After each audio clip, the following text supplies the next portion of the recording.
Hi guys, this is the last video of types of input. Guys, already మనం last video discuss చేసుకున్నాం what are the user manually entered input types and what are the user selected input types guys. So in this video we will discuss about what are the user upload input types and the remaining so input types ఈ వీడియోలో cover చేద్దాం guys. So దాంట్లో first వచ్చేసి type equal to file guys. ఓకేనా, మీరు ఎప్పుడైతే ఇలా declare చేశారో యూజర్ ఎలాంటి టైప్ ఫైల్ అయినా సరే అప్లోడ్ చేస్తే కుదురుద్దు గైస్. ఓకేనా, అలా కాదన్నా నాకు ఓన్లీ ఇమేజ్ ఫైల్స్ అప్లోడ్ చేయాలంటే సో మీరు యాక్సెప్ట్ అనే అట్రిబ్యూట్ ఉపయోగించి మీరు ఇమేజ్ అని మెన్షన్ చేయాలి గైస్. ఓకేనా, సో అలా కాదన్నా నాకు ఆడియో అంటే మీరు యాక్సెప్ట్ అనే అట్రిబ్యూట్లో ఆడియోని పాస్ చేయాలి.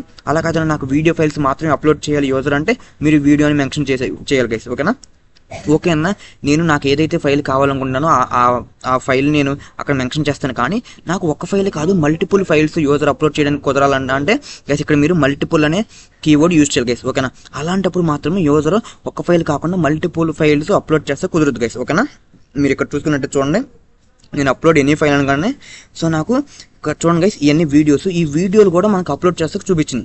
కానీ మీరు ఇక్కడ చూసినట్టయితే అప్లోడ్ ఓన్లీ ఇమేజెస్. మరి ఇక్కడ మీరు చూసుకున్నట్టయితే చూడండి గైస్, నేను క్లిక్ చేయగానే సో ఇందాక చూపించిన ఇమేజెస్ ఇక్కడ వీడియోస్ అనేది మనకు చూపించాల. So that is the different guys. మీరు ఏదైతే అక్కడ మెన్షన్ చేశారో యాక్సెప్ట్ అనే అట్రిబ్యూట్లో సో ఆ టైప్ ఆఫ్ ఫైల్ మాత్రమే అప్లోడ్ చేసుకోవచ్చు గైస్. ఓకేనా, సో రిమైనింగ్ టైప్స్ వచ్చేసి submit button. So submit button మనం ఫామ్స్లో ఉపయోగిస్తాం గైస్. అండ్ రీసెట్ బటన్ కూడా మనం ఫామ్స్లో ఉపయోగిస్తాం. సో ఎప్పుడైతే మన యూజర్ క్లిక్ చేస్తాడో రీసెట్ బటన్ ఆటోమేటిక్గా యూజర్ ఎంటర్ చేసిన డేటా మొత్తం క్లియర్ అయిపోద్ది గైస్. ఓకేనా, and type equal to button మీకు తెలిసిందే.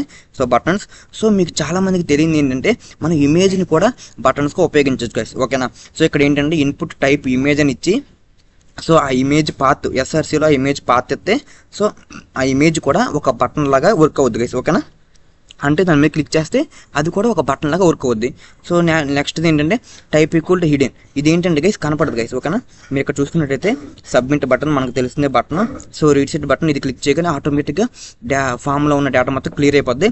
సో క్లిక్ మీ ఇది బటన్ గైస్. ఇక్కడ మీరు చూసుకున్నట్టయితే చూడండి, ఇక్కడ క్లిక్ మీద ఉంది, ఇది ఇమేజ్ గైస్. ఓకేనా, ఇది ఇమేజ్ కూడా ఒక బటన్ లాగా వర్క్ అవుతుంది గైస్. ఓకేనా, హిడెన్ ఇన్పుట్ అంటే మనకు కనపడదు. చూసారా, టైప్ ఈక్వల్ టు హిడెన్ అంటే అక్కడ మనకి ఎలిమెంట్ ఉంది కానీ మనకు కనపడదు గైస్. ఓకేనా, that's it guys.